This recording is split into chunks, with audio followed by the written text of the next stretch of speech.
Hi everyone, welcome to Central SAS.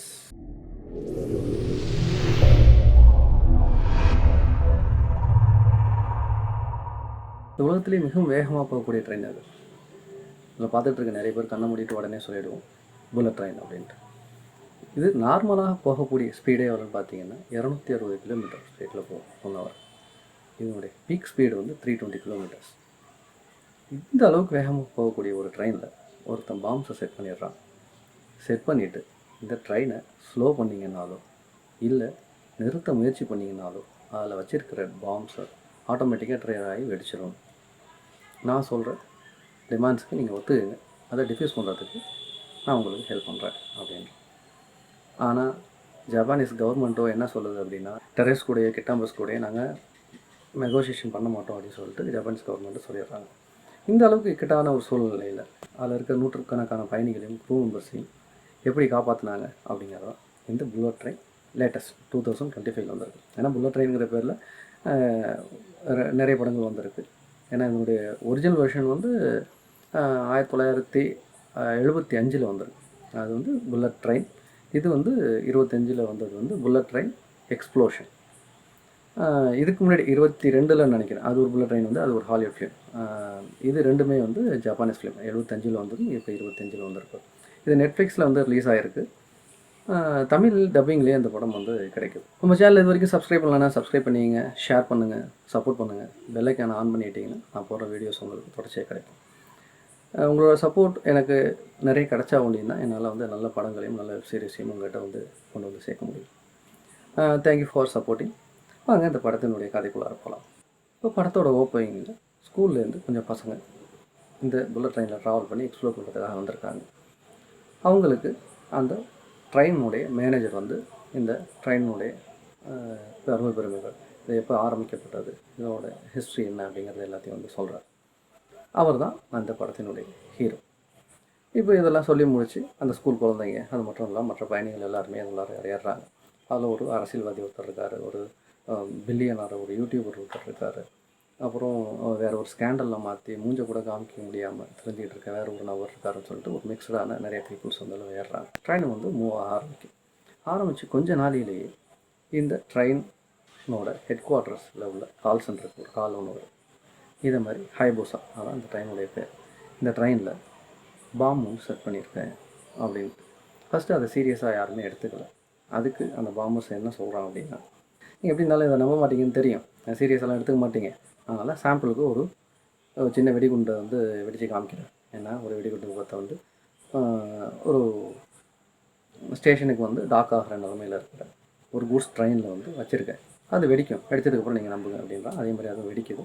எல்லாருக்குமே வந்து அவ்வளோ சீரியஸ்னஸ் போய் அதுக்கப்புறம் மறுபடியும் கால் பண்ணோம். என்ன சொல்கிறான் அப்படின்னா, இதனுடைய ஸ்பீடை வந்து 100 கிலோமீட்டருக்கு கீழே குறைச்சாலோ இல்லை நிப்பாட்டினாலோ அந்த பாம்பு வந்து வெடிச்சிடும் அப்படின்றான். டிமாண்டாக என்ன வைக்கிறான் அப்படின்னா 10 மில்லியன் yen வேணும். அதாவது ஜப்பானிய பணத்தில் 10 மில்லியன் வேணும். அது வந்து நீங்கள் யாரும் தரக்கூடாது, கவர்மெண்ட்லேருந்து யாரும் எனக்கு தரக்கூடாது. இந்த நாட்டினுடைய மக்கள், ஜப்பானில் உள்ள ஒவ்வொரு மக்களும், அதை ஏற்கனவே வந்து அவன் அங்கே உள்ள மக்கள் தொகையை கணக்கு எடுத்து ஒருத்தருக்கு எவ்வளோ கொடுத்தா 10 மில்லியன் வரும் அப்படின்னு கணக்கு போட்டு வச்சிடறான். அந்த கணக்குப்படி ஒவ்வொருத்தரும் இவ்வளோ பணத்தை எனக்கு வந்து ஷேராக, ஈக்குவல் ஷேராக கொடுத்து அந்த 10 மில்லியன் வேணும். வந்தால் அப்படின்னா உங்களுக்கு வந்து இந்த பாம் வந்து எப்படி டிஃப்யூஸ் பண்ணுறதுன்னு சொல்லுவேன், இல்லைன்னா எதுவும் சொல்ல மாட்டேன் அப்படின்றான். இன்னொரு பக்கத்தில் கவர்மெண்ட் வந்து இந்த மாதிரி நெகோசியேஷன்லாம் நாங்கள் பண்ண மாட்டோம்னு திட்டவட்டமாக வந்து பப்ளிக்கில் சொல்லிடுறாங்க. இந்த நேரத்தில் இந்த விஷயங்கள் வந்து பப்ளிக்கிட்ட இவங்க சொல்கிறதுக்கு தயாராக இல்லை. ஏன்னா வந்து இது மிகப்பெரிய ஒரு பதட்ட நிலையை உருவாக்கும். அதனால் வந்து யார்ட்டையுமே சொல்லாமலே இதை சமாளிக்கலாம்னு சொல்லிட்டு ட்ரை பண்ணுறாங்க. ஆனால் இவங்களுக்கு முடியல. அது மீடியா வழியாக உள்ளார ஒரு யூடியூபர் இருக்கான் இல்லையா, அது அவங்க வழியாக வந்து எல்லாருக்கும் போய் சேர்ந்துடுது. அவங்க ஒரு வெப்சைட்டையும் ஆரம்பித்து எல்லார்ட்டையும் பணமும் கலெக்ட் பண்ண ஆரம்பிச்சிடுறான், கவர்மெண்ட்டோட உதவியே இல்லாமல். கவர்மெண்ட்டு இன்னொரு பக்கம் இவன் செய்கிறதெல்லாம் தப்பு, நாங்கள் அதை வந்து முடக்குவோம் அப்படின்னு சொல்லிட்டு இன்னொரு பக்கம் வந்து அவங்க அறிக்கை கொடுத்துட்ருக்காங்க. எது எப்படி இருந்தாலும் அதுக்குள்ளார இருக்கிற நூற்றுக்கணக்கான பயணிகளையும் க்ரூ மெம்பர்ஸையும் வந்து காப்பாற்றியே ஆகணும். அதுக்கு கிரவுண்டில் இருக்கிற அந்த கண்ட்ரோல் சென்டர்லேருந்து இருக்கிற எல்லா ஆஃபீஸர்ஸுமே, ஏன்னா சரி போலீஸ் ஆஃபீஸரும் சரி, அதே சமயம் வந்து பொலிட்டிக்கல் சைட்லேருந்து வந்திருக்கிற ஒரு அட்வைஸரும் சரி, எல்லாரும் சேர்ந்து கடுமையாக வந்து முயற்சி பண்ணுறாங்க. இதற்காக அவங்க எடுக்கிற அந்த ஸ்டெப்ஸ் எல்லாம் அதெல்லாம் ரொம்ப இன்ட்ரெஸ்டிங்காக இருந்தது. ரெண்டாவது வந்து இது நிற்காமல் போகணும். ஏன்னா வந்து இது இப்படியே போணுச்சுன்னா 5 மணி நேரத்தில் டோக்கியோ போய் சேர்ந்துடும். அதனால் ஸ்பீடை வந்து குறைச்சி 120லேயே வச்சுக்குவாங்க. ஏன்னா 100 கீழே போனால் வெடிச்சிடும். அதனால் வந்து கம்மி பண்ணி ஏன்னா 200 260 போனால் இன்னும் சீக்கிரமாக போகும்.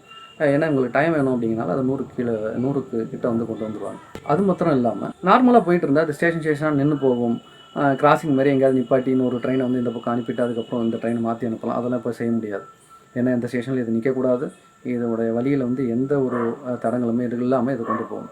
அதில் நிறைய பிரச்சனைகள்லாம் அவங்களுக்கு வருது. ஏன்னா ட்ரெயின் வந்து இதில் இருக்கிற ஒரு ஏடிசின்னு ஒரு கண்ட்ரோல் ஒன்று இருக்கும்.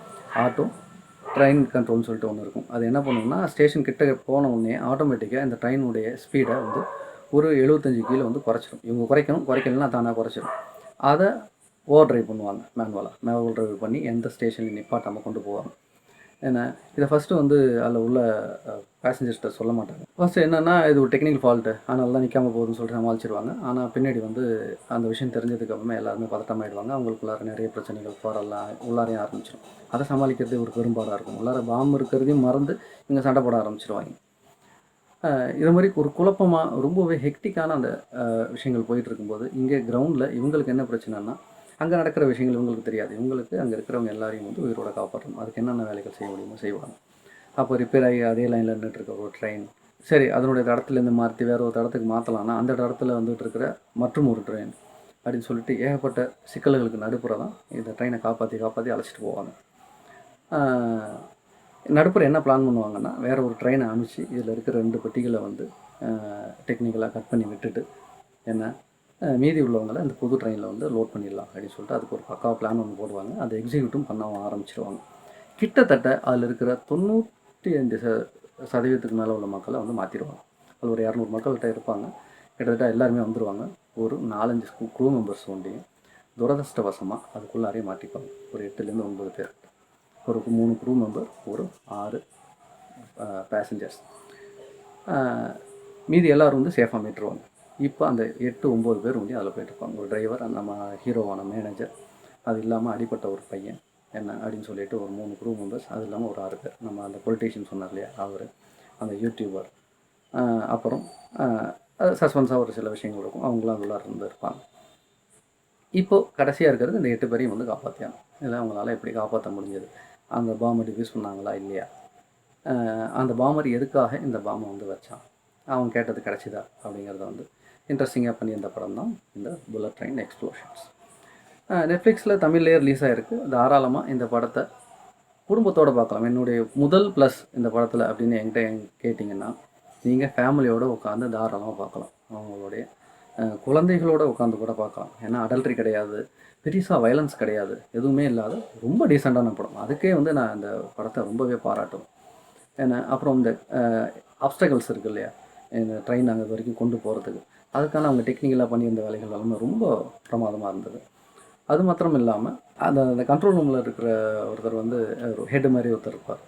தூரத்தில் போர்டு ஒன்று இருக்கும். அதில் வந்து ட்ரெயின் எங்கெங்கே போகுது, அடுத்த ஸ்டேஷன் எங்கே போகுதுன்னு சொல்லிட்டு லைட் வழியாக எல்இடி வழியாக பழசு 75 எப்படி இருந்ததோ அதே மாதிரி தான் அந்த டிஸ்பிளே போர்டு வச்சுருக்காங்க. தூரத்துலேருந்து இருக்கிறனால இவர் என்ன பண்ணுவாருன்னா ஒரு சின்ன பைனாக்குலர் வச்சு பார்ப்பார். சின்ன ஷார்ட்டாக தான் வரும். அது நல்லா இருந்தது. அவர் கரண்ட்டில் இந்த ஜென்ரேஷன் எப்படி இருக்காங்க, இவ்வளவு பிரச்சனைகளையும் வந்து செல்லில் வீடியோ எடுக்கிறதும் மீடியாவில் போஸ்ட் பண்ணுறதையும் வந்து இவங்க விடுறதே இல்லை. அந்த கண்டென்ட்டையும் வந்து உள்ளார வந்து ட்ரெயின் உள்ளார வந்து யூஸ் பண்ணியிருந்தது ரொம்ப அழகாக இருந்தது. அதுலேருந்து பொலிட்டீஷியன்ஸுக்கும் அதில் ஸ்கேண்டில் பண்ணிவிட்டு தலைமறைவாக இருக்க ஒருத்தனுக்கும் வந்து ஒரு டயலாக் போர்ஷன் ஒன்று இருக்கும், அதை கன்சீவ் பண்ணுறது. அந்த இடம் எனக்கு ரொம்ப பிடிச்சிருந்தது. எமோஷனலாக கொஞ்சம் கனெக்ட் ஆக முடியும். இந்த இடத்துல நல்லாவும் பண்ணியிருந்தாங்க, ஒர்க் அவுட் பண்ணியிருந்தாங்க.